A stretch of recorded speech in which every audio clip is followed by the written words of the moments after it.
They unleashed hell. Humanity survived the ancients. Part 1. The Signal Beneath the Silence. Date, February 13th, 2026. The first sign wasn't an explosion. It wasn't an invasion fleet. It wasn't even a weapon. It was silence. Deep space monitoring arrays orbiting Mars had been scanning the Perseus arm for nearly 40 years.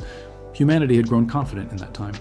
We had colonies on Luna, mining cities in the asteroid belt, and research stations stretching toward Jupiter.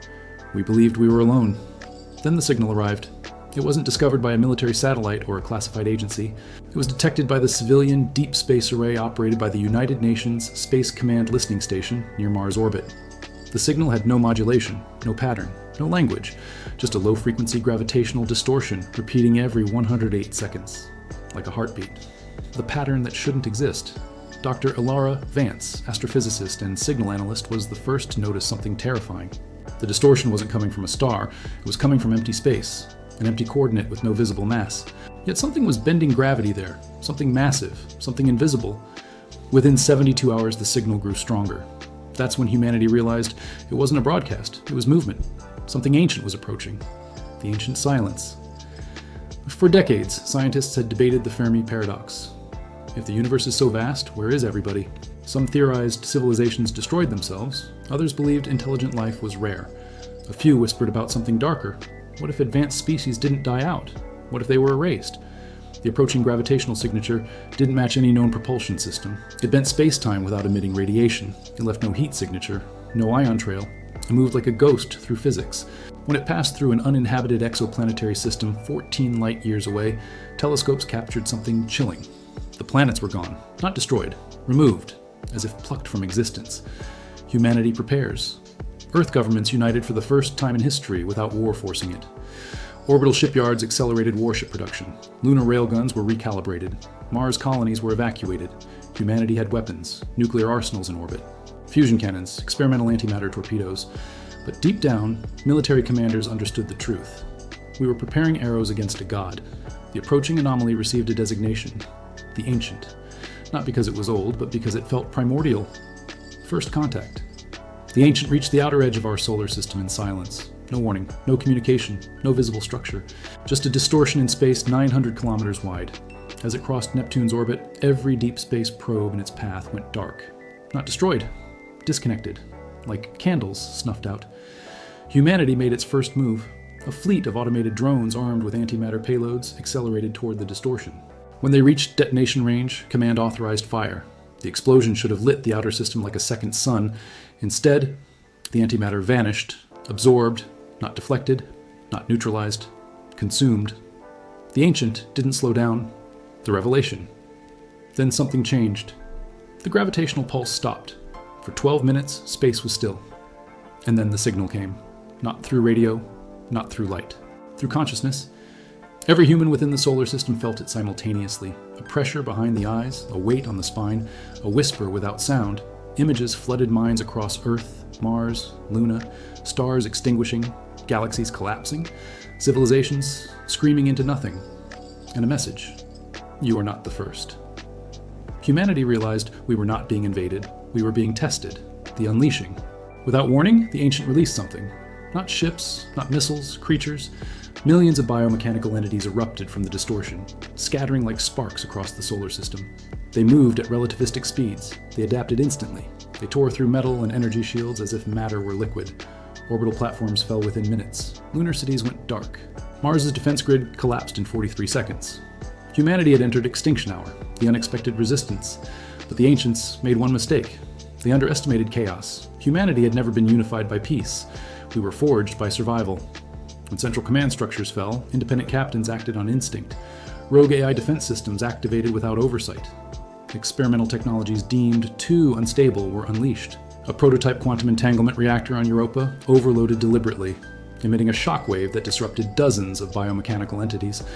They could absorb antimatter, but they reacted to quantum decoherence. That discovery changed everything.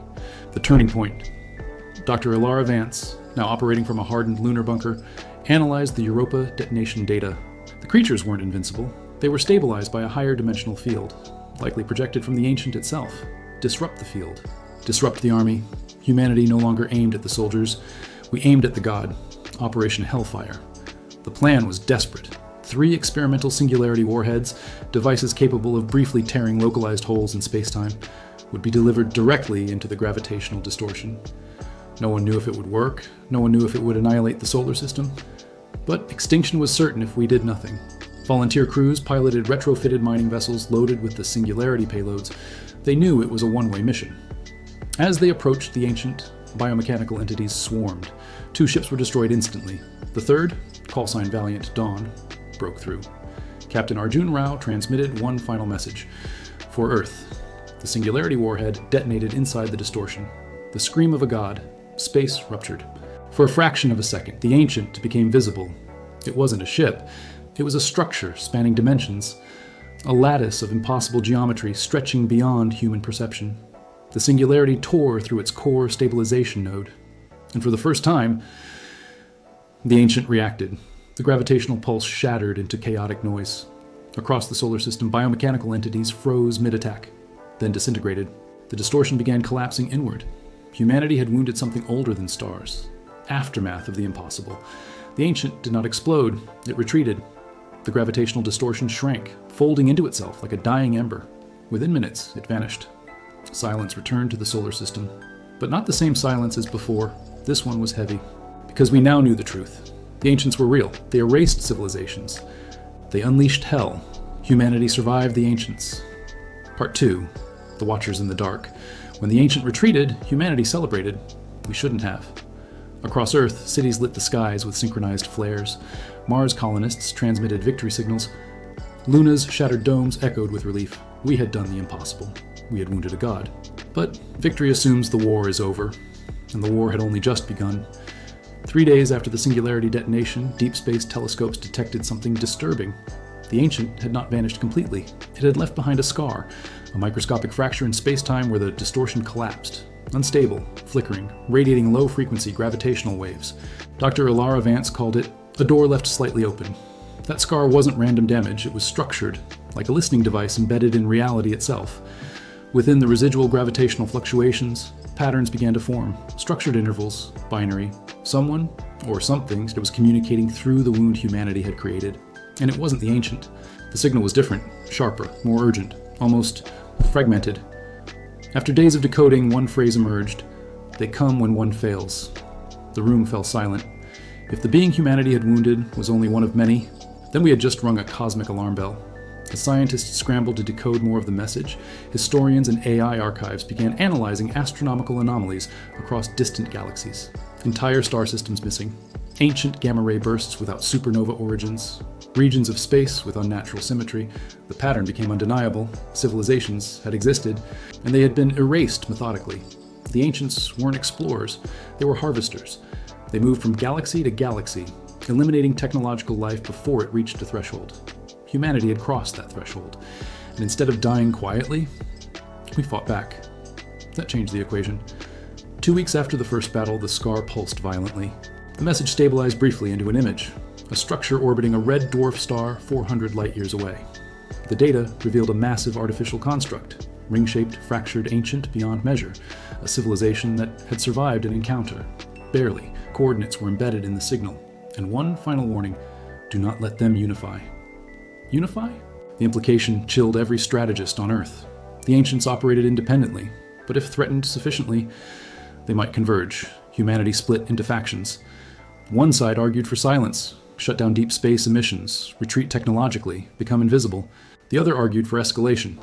Weaponize the Singularity technology, prepare preemptive strikes. Fear spread faster than facts.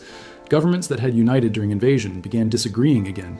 But the scar in space continued pulsing, and with each pulse, it grew slightly larger. Something was pushing from the other side. It happened without warning. A smaller distortion emerged near Jupiter. This one was different, only 30 kilometers wide. Compact, precise. A scout. Humanity responded instantly. Orbital cannons fired experimental quantum disruptor rounds. For the first time, the weapon worked. The distortion flickered violently, and then a shape emerged, not biomechanical creatures. Not an abstract lattice. A vessel. Sleek, angular, symmetrical. It radiated intelligence. This was not a harvester. This was a watcher. Instead of attacking, the vessel transmitted directly into Earth's global networks. A figure appeared. tall, elongated, luminous patterns flowing across semi-transparent skin. Its voice resonated inside human minds. "We observed your defiance." The Watcher explained what the first ancient had been: an executor, one of many autonomous eradicators sent across the cosmos to prevent emerging species from destabilizing higher dimensional equilibrium. Humanity's resistance had disrupted protocol. Executors were not designed to fail. Failure triggered review, and review triggered escalation. "They are convening." That word echoed in every mind. The Watcher revealed something terrifying. The ancients were not a species. They were remnants of a civilization that transcended physical existence billions of years ago. In their attempt to escape entropy, they evolved into higher dimensional constructs. But in doing so, they determined that biological civilizations were inherently chaotic, a threat to cosmic stability. So they cleansed the universe, coldly, efficiently, routinely. Humanity was supposed to be another routine extinction, but we had wounded one.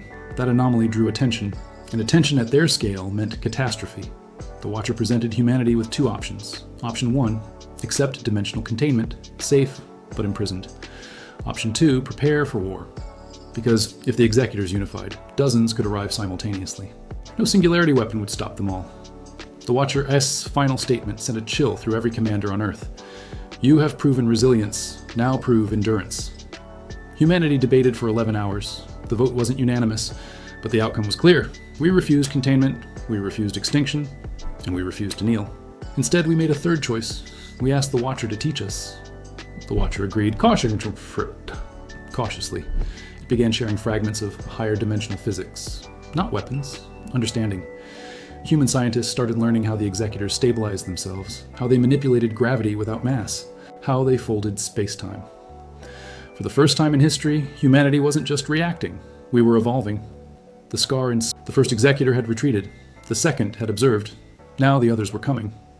Beyond Pluto's orbit, gravitational sensors began detecting synchronized distortions, not chaotic like before, but organized, precise, like a formation. Dr. Ilara Vance stood inside the command chamber of the United Nations Space Command Lunar Citadel, staring at the projection of warped space-time rippling toward them. "They're not hunting," she whispered. "They're coordinating." 6 distortions, each larger than the first Executor humanity had wounded, each pulsing in harmonic intervals. The Watcher vessel near Jupiter confirmed the worst. They have unified. For billions of years, Executors operated independently, isolated judges, eliminating emerging civilizations. But humanity's defiance had triggered something unprecedented. Collective judgment. If one Executor was a god, 6 were an apocalypse. Humanity had not wasted the weeks since first contact. Under Watcher guidance, scientists developed the first dimensional phase array, a planetary-scale lattice built across Earth-AS orbit using repurposed satellite networks and asteroid-mined superconductors. Instead of firing weapons at Executors, the array would disrupt their higher dimensional anchoring fields. Executors didn't move like ships. They projected themselves into lower dimensions. Sever the projection, and the god bleeds. It was theoretical, untested, desperate, but it was all humanity had. As the 6 distortions entered the Kuiper Belt, space itself trembled. Asteroids fractured without impact. Comets evaporated. Magnetic fields fluctuated across the solar system. On Earth, auroras ignited at the equator. Animals panicked. Children woke from nightmares, describing shapes in the sky no telescope had shown them. The Executors weren't just physical entities. They radiated cognitive pressure. Reality bent around their will. And yet, humanity did not panic. We prepared. The plan was simple. Lure them inward. Wait until all 6 crossed Mars' orbit. Then activate the dimensional phase array simultaneously. If the harmonic disruption worked, their projections would destabilize, long enough for singularity warheads to strike their core stabilization nodes. It required precision beyond anything humanity had ever attempted. If mistimed by seconds, Earth would be erased. When the first Executor crossed the activation threshold, silence fell across command centers worldwide. Array charging. Energy drawn from solar collectors, fusion plants, and lunar reactors converged into the orbital lattice. The distortions reacted instantly. They accelerated, as if aware, as if angry. Fire. The dimensional phase. Array activated. Space screamed. A soundless rupture rippled across the solar system as 6 Executors flickered. For the first time, they became visible. Not abstract distortions, not incomprehensible lattices, but fractured geometries, bleeding gravitational light. They were not invincible. They were anchored. And anchors can break. Singularity warheads launched from hidden platforms across the asteroid belt. 2 were intercepted instantly, erased mid-flight, but 4 penetrated the destabilized fields. The detonations didn't explode outward, they imploded. Each warhead created a micro-black hole lasting 0.7 seconds. Long enough. 2 Executors collapsed completely, their higher dimensional lattices shredding into gravitational debris. A third destabilized but reformed. The remaining 3 adapted instantly. Humanity had wounded them, but now they learned. The Executors retaliated not with creatures, but with physics itself. Earth's gravity fluctuated by 0.4% for 3 seconds. Oceans surged violently. Satellites rained from orbit. Mars lost atmospheric containment in multiple domes. It was a warning. They could end us with a thought, but they didn't, because they were analyzing, testing, judging. As chaos spread, the Watcher vessel transmitted urgently to Lunar Citadel. There is a threshold they cannot cross. Dr. Vance demanded clarification. The Watcher revealed the truth. Executors were bound by ancient law, relic programming from their origin civilization. They could exterminate, but they could not destroy a species that demonstrated dimensional comprehension equal to their own creators. By building the phase array, humanity had crossed into forbidden territory. We were no longer primitive. We were ascending. If we survived long enough to stabilize higher dimensional theory, they would be forced to withdraw permanently. But survival required one last act. The partially reformed Executor, the largest of the 6, of course began stabilizing faster than expected. If it regained full coherence, it could collapse the phase array permanently. Captain Arjun Rao's sister, Commander Meera Rao, volunteered for the mission. A retrofitted, Watcher-assisted craft would enter the destabilized distortion and manually trigger a phase inversion device inside its core. No autopilot could navigate the geometry inside. It required intuition, sacrifice. As her ship approached the flickering god structure, she transmitted a message to Earth. They thought we were chaos. Let's show them evolution. She entered the distortion. Signal lost. Moments later, the Executor convulsed violently. Its lattice fractured in cascading waves of light. The phase inversion detonated from within. The god did not explode. It unraveled. 3 remaining Executors paused. For the first time since their arrival, they hesitated. Humanity had not only wounded them, we had entered them, understood them, destroyed one from the inside. After 12 eternal seconds, the remaining distortions folded inward. Retreat. 4 Executors destroyed. 2 retreated beyond detectable range. Earth scarred but alive. Mars battered but standing. The phase array barely functional. Humanity had done more than survive. We had forced cosmic entities billions of years old to reconsider. The Watcher transmitted one final message before departing toward deep space. Prey, but not yet. Let's reconstruct